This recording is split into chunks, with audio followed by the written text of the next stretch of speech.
ప్రస్తుతం అల్లు అరవింద్ ఫ్యామిలీ తరచూ వివాదాల్లో నడుస్తుందనే చెప్పాలి. ఎందుకంటే సో రీసెంట్ గా మనం చూసుకుంటే పుష్ప ఇన్సిడెంట్ ఏదైతే అయిందో సో దేశవ్యాప్తంగా ఆ వార్తకు నిలిచారని చెప్పాలి. సో రీసెంట్ గా మనం చూసుకుంటే నా బ్యాక్గ్రౌండ్ చూస్తున్నారు కదా. So Allu business park. So ఇక్కడ వచ్చేసి ఆల్రెడీ ఒక G4+ అయితే ఇక్కడ పర్మిషన్ ఇవ్వటం జరిగింది GHMC అయితే. సో పైన మనం చూసినాం కదా. సో పైన చూసుకోవచ్చు అక్కడ పెంట్ హౌస్ అనే దానికైతే పర్మిషన్ లేదు. అయినప్పటికీ కూడా సో పెంట్ హౌస్ అక్కడ నిర్మించడం అనేది ఇప్పుడు చర్చనీయంగా మారిందని చెప్పాలి. ఎందుకంటే అల్లు అరవింద్ గారు సో ఈ పేరు మన 2 తెలుగు రాష్ట్రాల్లో కాదు ఓవరాల్ ఇండియా మొత్తం కూడా అల్లు అరవింద్ గారు అంటే ఎవరో కూడా చెప్తారు. అలాంటిది పేరు ప్రఖ్యాతులు పబ్లిక్ లో ఉన్న వాళ్ళు సో ఇలా అక్రమంగా ఇలా కడితే ఎలా అనే చర్చలు కూడా ఎక్కువగా వస్తున్నాయి అన్నమాట. సో మనం చూస్తున్నారు కదా పైన బిల్డింగ్. సో ఈ బిల్డింగ్ మొత్తానికి అయితే 4 ఫ్లోర్ల వరకు పర్మిషన్ ఇవ్వడం అయితే జరిగింది. సో పైన ఏదైతే పైన పెంట్ హౌస్ మనకు కనిపిస్తుందో ఆ పెంట్ హౌస్ కి పర్మిషన్ అయితే ఇవ్వలేదు. అయినప్పటికీ కూడా అలా కట్టడం సో నిజంగా ఇది ఎంతవరకు కరెక్ట్ అన్నట్లు కూడా వార్తలు అయితే వస్తున్నాయి. ఇప్పుడు అల్లు అరవింద్ ఫ్యామిలీ నిజంగా ఇది బ్యాడ్ టైం అనే చెప్పాలి. ఎందుకంటే గత కొన్ని రోజులుగా వీళ్ళ ఫ్యామిలీలో రీసెంట్ గా జరిగిన ఇన్సిడెంట్ కావచ్చు, ఇంతకుముందు పుష్ప దగ్గర నుంచి సో ఇవన్నీ కూడా చూసుకుంటే నిజంగా బ్యాడ్ ఇన్సిడెంట్స్ అనే చెప్పాలి. ఇక ఈ విషయానికి వస్తే సో అల్లు అరవింద్ గారికి ఆల్మోస్ట్ అన్ని తెలుసు. అల్లు అరవింద్ గారు ఎప్పటి నుంచో ఇక్కడ ఉంటున్నారు. ఈ ఏరియా మొత్తం కూడా బాగా పేరు ప్రఖ్యాతులు, ఆయనకున్న పేరు ప్రఖ్యాతులు కావచ్చు సో ఇవన్నీ కూడా. సో రెగ్యులర్ గా మనం ఈ ఏరియాలు కూడా చూసుకుంటే మనకి జూబ్లీ హిల్స్ కావచ్చు, మాదాపూర్ సో ఇదంతా కూడా చాలా కాస్ట్లీ అని చెప్పాలి. సో ఇలాంటి ఏరియాస్ లో సో ఇలా చేస్తే ఎలా ఉంటుందని చెప్పి ఇప్పుడు GHMC వాళ్ళు దీని మీద సీరియస్ అవ్వటం జరిగింది. సో వీటి మీద అసలుకి రెస్పాండ్ అవుతారా, ఇప్పుడు అల్లు అర్జున్ గారు కూడా దీని మీద రెస్పాండ్ అవుతారా లేదా అనే దానికి ఇంకా క్లారిటీ రావాల్సింది. అట్లానే ఇక బిజినెస్ కి సంబంధించిన విషయాలన్నీ కూడా అల్లు అరవింద్ గారు చూసుకున్నట్టు కూడా వార్తలు అయితే వస్తున్నాయి. అయితే ఇప్పుడు సినీ వర్గాల్లో చర్చలు ఏం నడుస్తున్నాయంటే సో ఇప్పుడు ఇలా కట్టడం అనేది ఎంతవరకు న్యాయం, అట్లానే ఇప్పుడు ఒక పేరు ప్రఖ్యాతులు పబ్లిక్ లో ఎంతో మంది ఎంతో కొంత పేరు తెచ్చుకొని బాధ్యతతో కూడి ఉండాల్సిన వీళ్ళే ఇలా కడితే సో సామాన్యుల పరిస్థితి ఏంటి అన్నట్టు కూడా కామెంట్ చేయడం అయితే జరుగుతుంది. సో చూసుకోవచ్చు. సో ఇలా ఇప్పుడు దీని మీద నిజంగా అల్లు అరవింద్ గారు మీడియా ముందుకు వచ్చి కాసేపట్లో రెస్పాండ్ అవుతారన్న వార్తలు కూడా వస్తున్నాయి. సో మొత్తానికి ఇప్పుడు ఇలా కట్టడం అనేది నేరం అంటూ కూడా GHMC వాళ్ళు నోటీసులు అయితే ఇవ్వటం జరిగింది. దీని మీద అసలు ఎలా రెస్పాండ్ అవుతారో చూడాలి. అంతేకాదు సో ఇప్పుడు ఉన్నదాన్ని అదంతా తీసివేయడం జరుగుతుందా లేకుంటే అట్లానే ఉంచుతారా, సో GHMCకి ఎలాంటి రిప్లై ఇస్తారనేది ఇప్పుడు చర్చగా మారింది.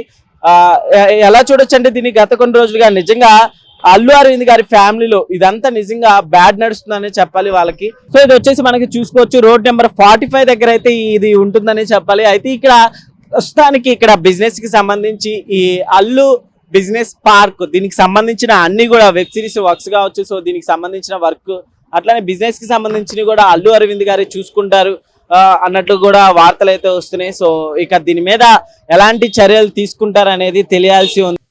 దీన్ని ఎలా చూస్తామంటే రేవంత్ రెడ్డి గారికి ఇంకా అల్లు అర్జున్ మీద పగదేరలేదు అనిపిస్తుంది. ఎందుకంటే ఆల్రెడీ వాళ్ళిద్దరి మధ్య ఇష్యూ నడుస్తూ ఉంది. ఒకసారి కూడా అల్లు అర్జున్ గారిని అరెస్ట్ చేసి లోపల పెట్టారు, చెప్పకూడదు తినిపించడానికి ప్రయత్నం చేశారు రేవంత్ రెడ్డి గారు. బట్ ఇందులో పగే ఉంది అందులో, అంటే అట్లా నిజంగానే పర్మిషన్ లేకుండా అక్కడ కట్టడం అనేది తప్పే. ఇక్కడ హైదరాబాద్లో కొన్ని లక్షల ఇళ్ళకి పెంట్ హౌస్లు ఉన్నాయి, వాటికి వేడికి పర్మిషన్ లేవు. అది వాస్తవము. కేవలం ఇది కక్ష సాధింపు చర్యే, అల్లు అర్జున్ మీద కక్ష సాధింపు చర్యే. అక్కడ జరిగిన విషయం ఏంటంటే ఒక జూబ్లీ హిల్స్లో అల్లు అరవింద్ వాళ్ళ కొడుకు అల్లు అర్జున్ గారు ఆయన ఐకాన్ స్టార్. వాళ్ళు ఏం చేశారంటే ఒక 4 ఫ్లోర్స్ బిల్డింగ్ కూడా పర్మిషన్ తీసుకోవడం జరిగింది. GHMC దగ్గర పర్మిషన్ తీసుకొని అల్లు బిజినెస్ సెంటర్ అని పెట్టారు. దాన్ని అద్భుతంగా కూడా నడిపిస్తున్నారు. అందులో కూడా పబ్ ఉంది. బాగా నడుస్తున్న సందర్భాల్లో వాళ్ళు పెంట్ హౌస్ అనేది ఒక నిర్మాణం చేశారు. దానికి ఎటువంటి పర్మిషన్ కూడా లేదు. సాధారణంగా ఏంటంటే చాలామంది కూడా 3 ఫ్లోర్స్ 4 ఫ్లోర్స్కే పర్మిషన్ ఉంటుంది, పైన అదనంగా ఒక ఫ్లోర్ కడుతూ ఉంటారు. ఇది హైదరాబాద్లో చాలా మామూలు విషయం ఇది. మరి అటువంటిప్పుడు ఈ అల్లు అర్జున్ వాళ్ళ మీదనే ప్రత్యేకంగా GHMC వాళ్ళు ఎందుకు కాన్సన్ట్రేట్ చేశారు అనేది ఇప్పుడు $1 మిలియన్ క్వశ్చన్ ఇది. వాళ్ళు ఏం చేస్తున్నారంటే ఈ పెంట్ హౌస్ అనేది మామూలు పర్పస్కి ఉపయోగించుకున్నా సరే బాగుండేది, కానీ అందులో ఫుల్గా తాగి తందనాలు ఆడటం, ఇంకా కార్డ్స్ ఆడటం, పేకాడ్ ఆడటం, అనేక కూడా పబ్ పేరుతో అనేక దందాలు కూడా పర్మిషన్ లేకుండా కూడా నిర్వహిస్తున్నారు. ఇది మటుకు ఈ వాస్తవం కూడా జిహెచ్ఎంసీ అధికారుల చేతిలో వచ్చింది. అందులో వాళ్ళు నోటిఫై చేశారు. వెంటనే కూడా వాళ్ళకి ఒక నోటీస్ కూడా ఇవ్వడం జరిగింది. మీ యొక్క దాన్ని ఎందుకు పడగొట్టకూడదని ఇచ్చారు. తర్వాత త్వరలో కూడా హైడ్రా రాబోతుంది. ఇంకా అల్లు అర్జున్ గారు కట్టినటువంటి 5th ఫ్లోర్లో ఉన్న పెంట్ హౌస్ని కూడా త్వరలో హైడ్రా దెబ్బకి కూల్ చేస్తారు. ఇది మటుకు గ్యారంటీ. దీన్ని అల్లు అరవింద్ గారు కూడా ఇప్పటివరకు ఎలాంటి రెస్పాండ్ అవ్వలేదు. దీన్ని ఎలా చూస్తారు? అల్లు అరవింద్ గారు అవ్వబోవటమే ఇది నిజంగా సిగ్గుచేటు. వాళ్ళు ఏంటంటే కరప్షన్తో ఏమైనా చేయొచ్చు అనుకుంటున్నారు. అక్కడ ఉండేటువంటి లోకల్ కార్పొరేటర్లకి కరప్షన్ చేయడం ద్వారా, లంచాలు ఇవ్వడం ద్వారా, లేకపోతే జిహెచ్ఎంసీలో కొందరు అధికారులకు లంచాలు ఇవ్వడం ద్వారా మాత్రం ఇది నడిపిస్తున్నారు అనేటువంటిది కూడా అందరూ భావిస్తున్నారు. ఏమైనా 5th ఫ్లోర్లో పెంట్ హౌస్ కట్టడం పర్మిషన్ ఉండాలి దానికి. ఖచ్చితంగా అది ఇల్లీగల్ కన్స్ట్రక్షనే.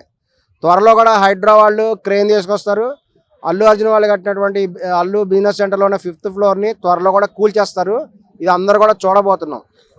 సో అయితే దీని మీద త్వరగా అల్లు అరవింద్ గారు కూడా సో రెస్పాండ్ అయ్యి మాట్లాడితే మంచిది అన్నట్టు కూడా సో చాలా మంది అయితే ఎదురు చూస్తున్నారు. నిజంగా అల్లు అరవింద్ కి సంబంధించి, అల్లు ఫ్యామిలీకి సంబంధించిన ఫ్యాన్స్ కావచ్చు, సో వీళ్ళంతా. సో అయితే ఫైనల్లీ ఏదేమైనప్పటికీ సో ఇట్లా పబ్లిక్ లో ఉన్న వ్యక్తులు సో ఇట్లా చేయడం, ఒక పేరు ప్రఖ్యాతులు పొందినటువంటి హీరో అల్లు అర్జున్ గారు, అల్లు అరవింద్ గారు, సో వీళ్ళిద్దరూ ఎవరు అనేది తెలియకుండా మన భారతదేశంలో, మన 2 తెలుగు రాష్ట్రాల్లో ఎక్కడ ఉండదు. అలాంటిది వీళ్ళు ఇలా చేయడం నిజంగా అన్యాయం అనే చెప్పాలి. సో దీని గురించి త్వరగా ఒక క్లారిటీ ఇవ్వాలని అయితే కోరుకుందాం. కెమెరామ్యాన్ మధు తోటి జాకిర్ హుసేన్.